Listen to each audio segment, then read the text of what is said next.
dun sa grupo. Ano ang ano yung gagawin. For me, teamwork, i-describe ko yun as isang grupo na working together. Pero, may mga different roles. Hindi pwede yung pare-parehas ang role o kaya pinapakailaman ng isa yung isa. Dapat, iba-ibang roles, tapos, i-incorporate mo para maging isang team.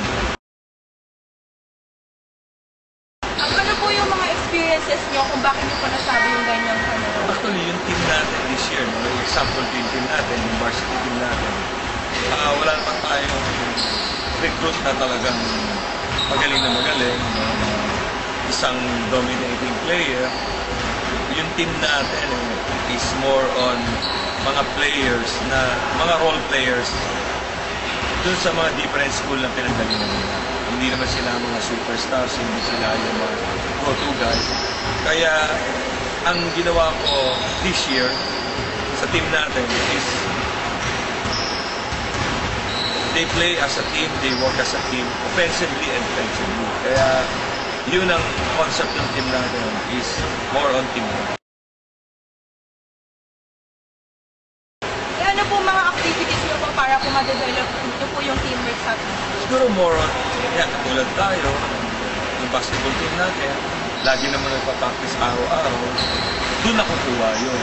Araw-araw kasama kayo, nag-aanoan kayo ng mga habits nyo, yung mga strong point nyo, mga weak point nyo, ini-improve nyo. Ngayon, yung mga magkakasama sila, yun na yun, nagkakaroon ng camaraderie at the same time, nagkakakilala lang sila. May next interview. Sige. May na-encounter po ba kayong mga difficulties regarding teamwork? Yes, especially this year. Yung team natin, yung basketball team natin, yung EST varsity basketball team natin, ang concept talaga natin is teamwork. Ine-emphasize ko sa kanila yung importance ng teamwork dito sa team natin. Ngayon, pag hindi tayo naglaro as a team, yun na nangyayari. Hindi tayo mananalo. Kaya sabi ko sa kanila wala naman tayong individual players na go-to guy. Kaya ang importante talaga sa team natin is teamwork talaga. Kaya tayo natatalo kasi consistent tayo maglaro as a team.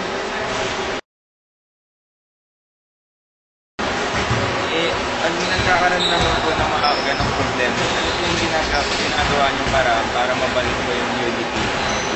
Actually, go back to the drawing boards, go back to the practice, balik kami sa practice. Yun, nagkakaroon kami ng mga drills na maging pasensyoso sila, maging patient sila din sa offense natin, at the same time din sa defense natin. Actually, ang importante rin sa teamwork is communication. Kailangan mag-uusap. Kaya siguro tinitig namin sa tape, pinanonood namin yung game na natalo kami, ba't kami natalo. Kaya pagbalik sa gym, sa practice, ginagawa namin ng paraan na ma-improve namin yung concept namin na mas maglaro. Magiging effective po ba yung mga paraan na po para may balik na po? Actually, lahat naman yan yung ginagawa namin. Wala namang problema. Ang problema yung inconsistency namin na pagka nandun na sa court, nag-iiba na yung pananaw nila. Parang, nandito na kami, parang na-excite na sila. Kaya yung teamwork nawawala. Which is dapat, lalong may pressure, dapat lalong mas compose ka, dapat kung palalo lumalabas yung you play as a team, you work as a team.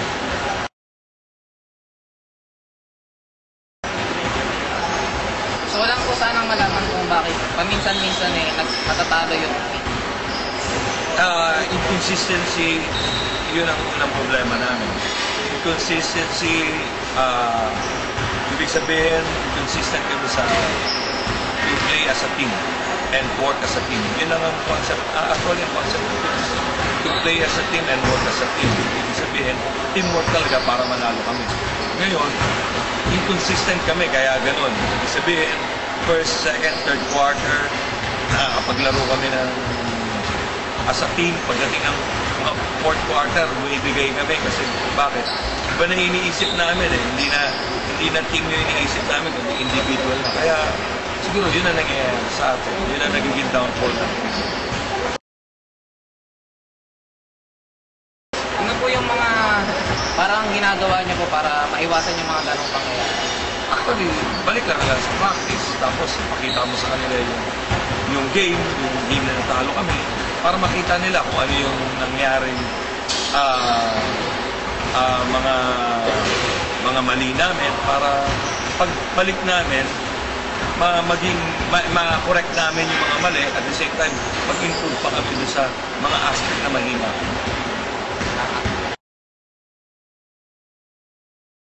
Saan po yung naharap ng mga players mo na mahina experience sa team?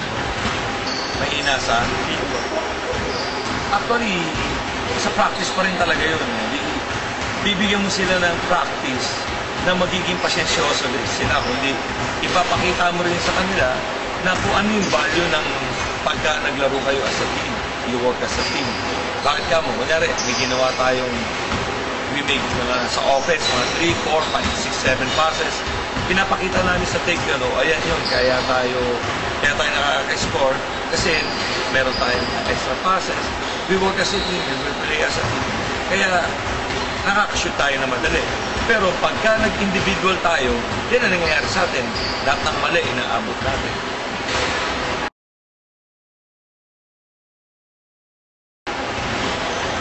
Paano mo yung nahanap yung mga...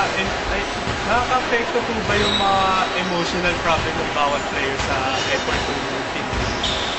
Emotional problems. Yung emotional problem naman hindi na natin alam yan kung sa individual, baka mamaya may problema sa bahay o may problema sa eskwela.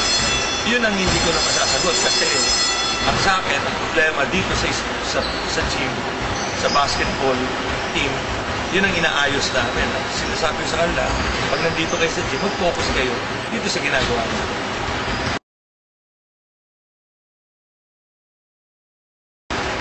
Mga bagong members po yung team.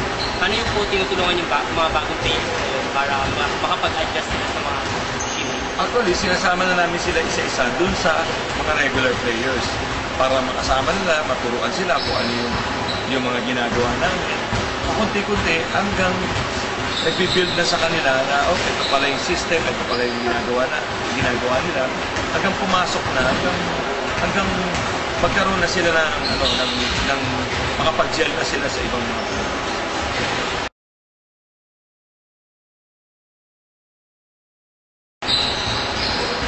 Kasali rin po ba ang teamwork sa criteria para walang access kayo?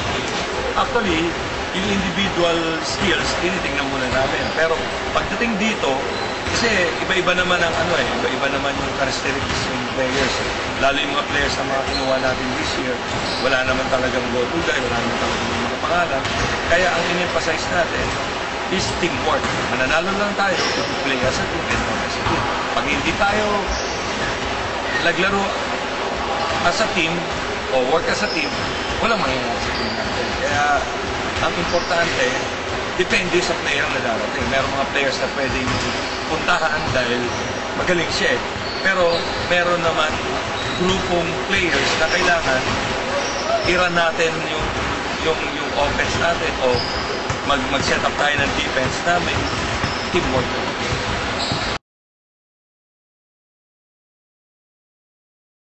Ito katagal na po ba kayo nagpo-coach?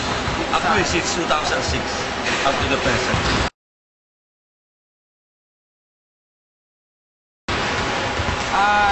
Does that affect yung teamwork na nangyayari sa parang unity nyo as a team? Paano ibig mo sabihin? Yung parang sa tagal nila pong nagpo-coach, nakaka-affect po ba yun sa teamwork na isa't isa? Yung parang nagiging confident pa sila na makasama kayo. Actually, may mga players na dumarating, may mga players na nawawala. Siguro, hindi pa natin makuha ulit yung team na gusto natin na para ito na yung team na ito na na kahit nakapikit, kahit nakaano, alam na nila yung mga players nila, alam nila, kabisado na nila yung mga galaw. Siguro it takes time, pero darating yung panahon na yung naging kasama namin dito sa team, mabubuo na.